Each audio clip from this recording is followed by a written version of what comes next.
दोस्तों, अपने यह बातें तो सुनी ही होगी कि घर एक मंदिर है। क्या आपने कभी सोचा है कुछ लोग भीड़ भाड़ से दूर घर की चारदीवारी में ही क्यों खुश रहते हैं? क्या यह सिर्फ आलस्य है या इसके पीछे कोई छुपा हुआ रहस्य? आज हम आपको बताएंगे घर में रहने की वो सच्चाई जिसके बारे में परमहंस योगानंद जी ने भी गहरे राज खोले थे। तो बने रहिए हमारे साथ, क्योंकि यह यात्रा आपको ले जाएगी बाहरी दुनिया से भीतर की अनंत शांति तक। बहुत से लोग बाहर की भीड़भाड़ से दूर घर में रहना पसंद करते हैं। यह केवल आलस्य नहीं होता, बल्कि एक गहरी प्रवृत्ति का हिस्सा है। घर में रहना आत्मा के लिए सुरक्षा का एहसास कराता है। हर मनुष्य का मन कभी कभी स्थिरता और शांति चाहता है। बाहर की दुनिया में शोर, प्रदूषण और तनाव भरा होता है, जबकि घर के भीतर आत्मिक शांति मिलती है। यह प्रवृत्ति केवल आधुनिक समय की नहीं है। प्राचीन ऋषिमुनि भी गुफाओं और आश्रमों में रहते थे। वे बाहर की दुनिया से दूरी बनाकर ध्यान में डूब जाते थे। इससे उन्हें आध्यात्मिक ऊर्जा मिलती थी। आज भी बहुत लोग यही मार्ग चुनते हैं। उनका मानना है कि घर उनका छोटा आश्रम है। घर की दीवारें उन्हें बाहरी नकारात्मकता से बचाती हैं। इसीलिए घर में रहना एक मानसिक रक्षा कवच की तरह है। जो लोग ज्यादा सामाजिक नहीं होते, वे ज्यादा घर पर रहना चाहते हैं। इसका कारण उनकी अंतर्मुखी प्रकृति है। अंतर्मुख लोग भीतर की दुनिया को ज्यादा महत्व देते हैं। वे बाहर की बजाय अपने मन की गहराइयों में डूबना चाहते हैं। यही कारण है कि उन्हें घर में रहना अधिक आनंददायक लगता है। घर में रहने के पीछे एक गहरा रहस्य भी है। जब व्यक्ति घर में समय बिताता है, तो वह खुद को जानने लगता है। बाहर की भीड़ उसे दूसरों से तुलना में उलझा देती है, पर घर में रहकर वह अपनी क्षमताओं को पहचानता है। यह आत्मसाक्षात्कार की प्रक्रिया है। यही रहस्य उसे भीतर की शक्ति तक पहुंचाता है। कहा जाता है, जो बाहर की ओर जाता है वह संसार को जानता है, और जो भीतर की ओर जाता है वह ईश्वर को जानता है। घर में रहना भीतर की यात्रा का माध्यम बन सकता है। इसीलिए यह केवल आदत नहीं, बल्कि आध्यात्मिक कदम है। घर में रहना कई फायदे भी देता है। सबसे बड़ा फायदा है मानसिक शांति। व्यक्ति जब घर में रहता है तो तनाव से दूर रहता है। वह आराम से अपने विचारों को नियंत्रित कर सकता है।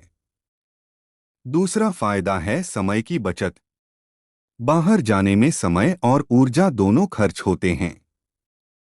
घर में रहने से ऊर्जा संरक्षित रहती है। तीसरा फायदा है रचनात्मकता। घर में शांति मिलती है, जिससे नई कल्पनाएं जन्म लेती हैं। लेखक, कलाकार और साधक इसी वजह से घर को प्रिय मानते हैं। घर में रहना स्वास्थ्य के लिए भी लाभकारी है। व्यक्ति बाहर के प्रदूषण से बचा रहता है। वह अपनी दिनचर्या को संतुलित बना सकता है। इस तरह शरीर और मन दोनों सुरक्षित रहते हैं। एक और फायदा है परिवार से जुड़ा। जब कोई घर में रहता है तो परिवार को अधिक समय देता है। यह रिश्तों को मजबूत करता है। इस प्रकार घर एक आश्रय स्थल की तरह काम करता है, जहां प्रेम, शांति और ऊर्जा का संचार होता है। और यही हर मनुष्य की सबसे बड़ी चाहत होती है। अब कथा के रूप में समझते हैं। प्राचीन समय में एक साधक था, नाम अनंत। वह हमेशा अकेला घर में ध्यान किया करता था। गांव के लोग उसका मजाक उड़ाते थे। कहते, तू कभी बाहर क्यों नहीं आता? लेकिन अनंत मुस्कुराकर चुप रहता। एक दिन गांव में बड़ा संकट आया। लोग भयभीत हो गए। अनंत ने अपने भीतर की शांति से सबको सहारा दिया। उसकी साधना ने गांव वालों को नई ताकत दी। तब सबको समझ आया कि घर में रहकर साधना करना बेकार नहीं है। यह भीतर की शक्ति को जागृत करता है और वही शक्ति समाज को भी संभाल सकती है। इस कथा से पता चलता है कि घर में रहना कमजोरी नहीं है, बल्कि यह भीतर की ऊर्जा को संजोने का तरीका है। यही ऊर्जा जरूरत पड़ने पर संसार को भी लाभ पहुंचाती है। इसलिए घर में रहना केवल व्यक्तिगत लाभ नहीं है, यह समाज और परिवार दोनों के लिए लाभकारी है। यही कारण है कि इसे आध्यात्मिक मार्ग कहा जाता है और यही रहस्य है जिसे साधक समझते हैं। परमहंस योगानंद जी ने भी घर में रहने और साधना पर बल दिया। उन्होंने कहा, मनुष्य को बाहर की भीड़ से अधिक भीतर की गहराई में उतरना चाहिए। योगानंद जी मानते थे कि हर घर एक मंदिर बन सकता है जब उसमें साधना, प्रार्थना और प्रेम का वातावरण हो। उनका कहना था, सच्ची शांति बाहर नहीं, भीतर मिलती है और भीतर की शांति घर के सन्नाटे में ही अनुभव होती है।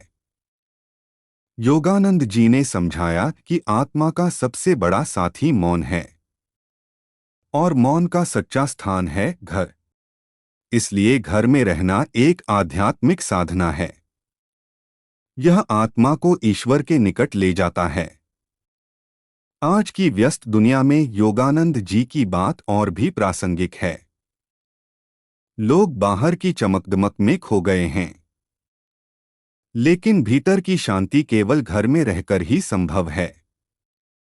इसीलिए जो लोग घर में रहना पसंद करते हैं, वे अनजाने में ईश्वर के मार्ग पर होते हैं। वे आत्मज्ञान की ओर कदम बढ़ा रहे होते हैं। उनका यह चुनाव गहरी आध्यात्मिक प्यास का संकेत है। समाज उन्हें अंतर्मुख या एकाकी कहता है, पर वास्तविकता यह है कि वे आत्मा के मित्र हैं और आत्मा का मित्र अंततः परमात्मा तक पहुंचता है। यही जीवन का परम लक्ष्य है। इसलिए घर में रहना आलस्य नहीं है, यह आत्मा की पुकार है। यह साधना की भूमि है और यह ईश्वर से जुड़ने का माध्यम है। निष्कर्ष यही है कि जो घर में रहना पसंद करते हैं, वे वास्तव में भीतर की शांति और सत्य की ओर बढ़ रहे होते हैं। दोस्तों, घर में रहना सिर्फ आलस्य नहीं है, यह आत्मा की पुकार है। यह आपके भीतर की गहराई से मिलने का सबसे खूबसूरत अवसर है। जो लोग घर में रहना पसंद करते हैं, वे सच में भीड़ और शोर से दूर शांति और शक्ति का अनुभव कर रहे होते हैं। परमहंस योगानंद जी ने कहा है, यही शांति आपको भीतर से सशक्त और अजेय बनाती है। याद रखिए, बाहरी दुनिया की चमक क्षणिक है, लेकिन भीतर की रोशनी अनंत है। तो अगर आप आज से घर में बैठकर सुकून महसूस करें, इसे कमजोरी न समझें। यह आपका आध्यात्मिक साधन, भीतर की शक्ति और असली आजादी है। क्योंकि जो अपने भीतर की शांति खोज लेते हैं, वही जीवन के हर तूफान में अडिग, मजबूत और अजेय बन जाते हैं। यही है घर में रहने का असली रहस्य।